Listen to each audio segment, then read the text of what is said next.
Dito.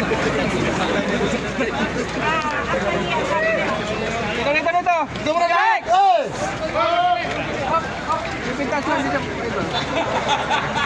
Okay, gusto ba nating matapos agad ang training? Yes! Hindi bang matapos na isang buwan lang?